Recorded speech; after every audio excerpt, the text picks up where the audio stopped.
Show it. I'm farming and I grow it.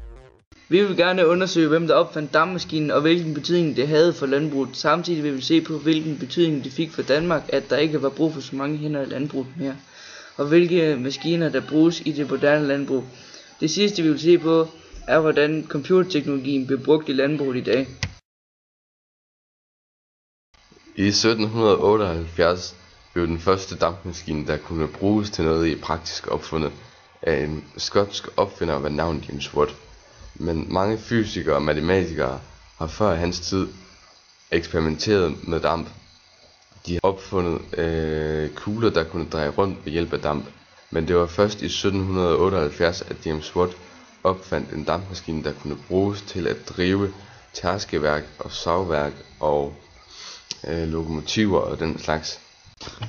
200 år før Kristi fødsel udførte en mand ved navn Heron nogle forsøg med damp i det daværende Alexandria, som i dag ligger i Egypten. Men dengang vidste man ikke, hvad man skulle bruge dampen til.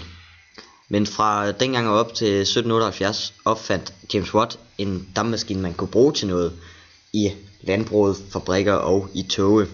Dette var grunden til den industrielle revolution.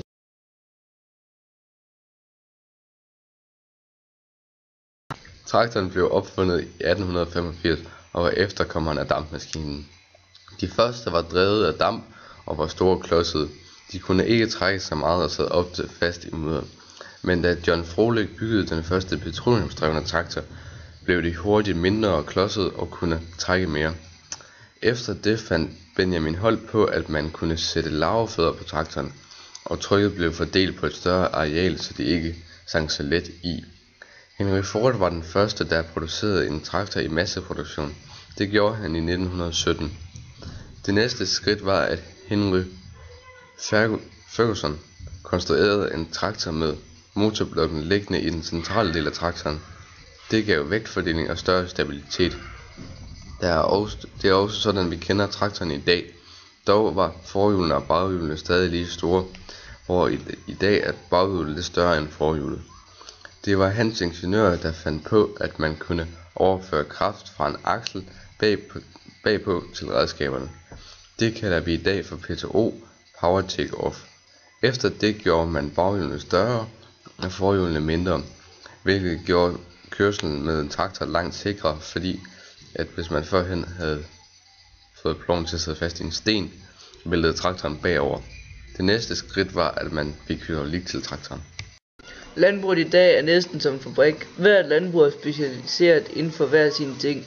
Der er svineproduktion, mælkeproduktion, kødkvæg og planteavl.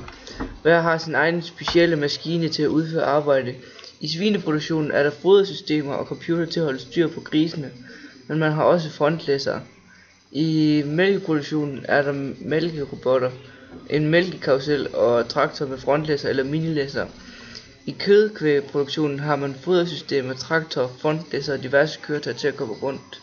I planteavl har man traktor, majstasker, snitter og en masse redskaber. Minilæsser er i landbruget for, at man kan fodre og move ud i små bygninger, i stedet for med traktor med frontlæsser, som kun kan komme omkring i store bygninger og områder. Traktoren kører med de fleste redskaber, såsom harve, plov, såsæt, gyldespreder, møgspreder, gødningsspreder, sprøjte, tromle, kartoffeloptager, anhænger, tipvogn, strålægger, brakpusser, rundballepresser, mini-bigballepresser, bigballepresser og grønthøsteren. Frontlæsser er en traktor med 2 hydrauliske arme, som holder en skovl eller en ballespyd, som kan opsamle halmballer og udstyr.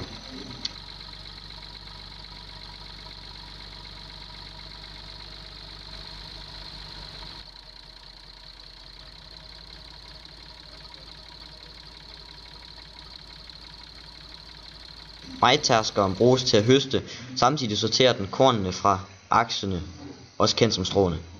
Snitteren bruges til at høste og snitte majs og opsamler også græs, men den sorterer ikke majsene fra aksene og stråene som majtærskeren. Den opsamler kun og snitter majsene og græs. Computerteknologien bruges rigtig meget i det danske landbrug. Den bruges både i maskiner, fodringssystemer og ventilationssystemer. Man kan styre meget fra kontoret i produktionen. Der bliver ikke mindre, man kan styre i fremtiden med computere. I traktorerne er der GPS-systemer og computere. GPS-systemerne bruges i traktorerne som autopilot, men der er dog stadig nogle fejl ved det. For eksempel, hvis traktoren kører forbi et træ eller en bygning, kan den komme til at køre forvirret rundt, hvis man bruger GPS-systemet. Computerteknologien bruges for eksempel i motoren til at styre, hvor meget brændstof der skal sprøjtes i. Det bruges også til at holde styr på de forskellige redskaber, man spænder efter. På Aarhus Universitet er man ved at udvikle nogle systemer, som kan bruges i maskinerne. Det fungerer ved, at der sidder 2 kameraer, som kan se, om traktoren kører den rigtige vej. De virker lidt ligesom baksensorer, så hvis traktoren kan se en forhindring, vil den automatisk køre udenom. Systemet snakker sammen med en satellit, som guider den rundt på marken. Systemet kan også snakke sammen med andre maskiner, så vognene ved, hvilken vejtasker, der har mest brug for at blive tømt. Den tager de først. Vi har en teori om, at man i fremtiden kan styre alt inden for landbrugsmaskiner via en computer. Lidt ligesom i spillet Farming Simulator, som vi kan se herefter. Men det har lange udsigter. Det bliver måske først 50-100 år.